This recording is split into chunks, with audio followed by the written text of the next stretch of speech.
Shabbos, everyone. Good Shabbos. We are going into the Shabbat of October 17th and 18th.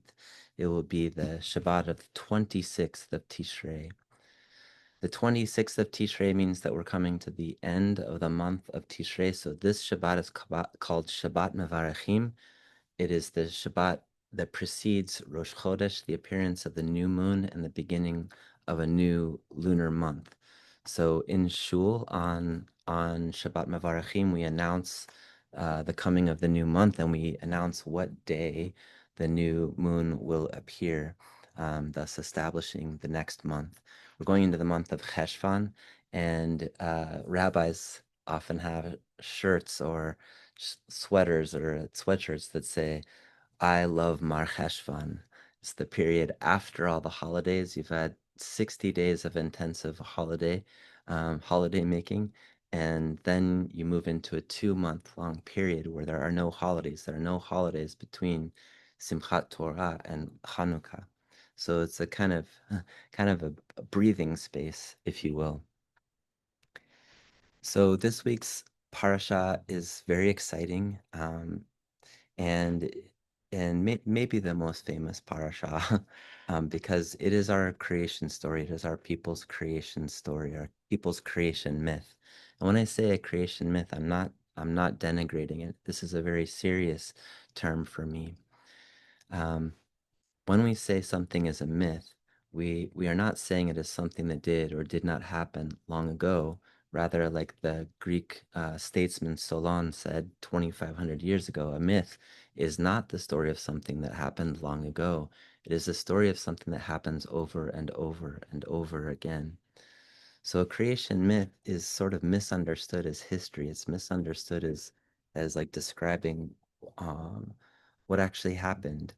And it turns out that for Westerners, Western Hemisphere people, it is very hard nowadays to think mythically. Our brains have really changed how they function. Um, Apparently, since the Enlightenment, this is what scholars tell me, and it is actually hard for us to re-enter a mythic state of mind. But that is actually how our tradition deals with the texts. That is why our tradition doesn't read the text literally the way the way some people describe literally. Just to be clear, I don't think there is any such thing as reading the text literally. But our ancestors, if you look at how they read the text, they're incredibly playful with it. They turn it around, they look at it from different angles, and that's because they think mythically. That for them, creation, and for us, creation is not something that happened 5,786 years ago. It's something that happened and that is actually constantly happening. So in every single moment, the world is being recreated. And the stories that take place in Bereishit, and in fact throughout our Torah and our Tanakh, are things that happen over and over again to our people, to us as individual human beings, and to humanity in general. So it's really important that we learn how to read our texts from this mythical perspective, because that is the perspective that we have inherited from our ancestors. So when we read, for example, this week's parasha, one of the things we do is we connect the days of creation with the days of the week that we are actually living. And when we pay attention to that process, which some people call a ma'amad, meaning that you are connecting that particular day with the creation story, then you are sort of infusing your life with this Jewish cosmology, and you are developing a relationship to creation. So on the first day of creation, for example, famously, Vayomer Elohim Yehi Or Vayehi Or, God said, "Let there be light," and there was light, right? Um, so it's important to notice that God speaks. So throughout the story, God speaks things into being. And from that, we learn that we also, when we speak, we are speaking things into being. Our tradition puts incredible emphasis on the spoken word and being careful about what comes out of our mouth, because we are creating worlds with our speech, with our language. So on the first day, God creates light, but it's important to realize, important for us to ask, what kind of light is this? On Wednesday, on the fourth day, God creates the sun and the moon and the stars and the planets, all the heavenly host. So the light that's created on the first day is some other kind of light. We say that it's a light you can't see. It's hidden. It's squirreled away into creation. It's squirreled away for those who are seeking that light, devoted to seeking that light. One of the places the Or Haganuz is stored, is hidden, is in Shabbat, is in Shabbat. So on the first day of the week, Sunday, what we call Sunday, we go into we take the Or Haganuz, the light that we have experienced on Shabbat, into the first day. And the rest of the week is going to sort of take place within that light, within that mysterious hidden light that we bring with us from Shabbat. On day two, God creates the rakia, which is translated as the firmament, and the firmament that separates the waters that are below the firmament with the waters that are above the firmament. Where is this firmament? How thin is it? How thick is it? This is a conversation that takes place in the Talmud, but the important thing is that it is a thing that distinguishes the waters below and the waters above. In other words, we're thinking about the relationship of earth and sky. Okay, we're connecting ourselves to creation as it is right now, as it is being created in this moment. We are connecting to earth and sky. Day three,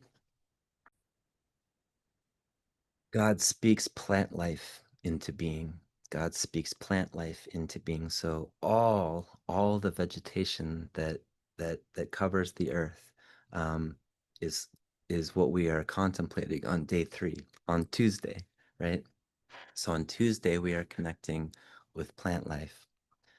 Specifically, we're connecting this to things that we can eat, things that heal us, um, plants that provide nourishment for every other creature.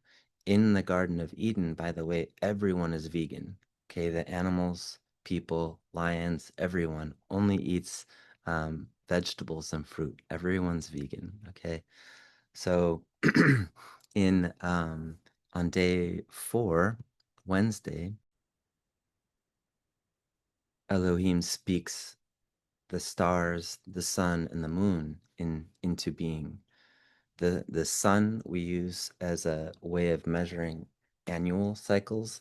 The moon we use to measure months, and they're adjusted in our tradition. Those two are adjusted. The lunar and solar calendars are adjusted so that we always have Passover in the spring.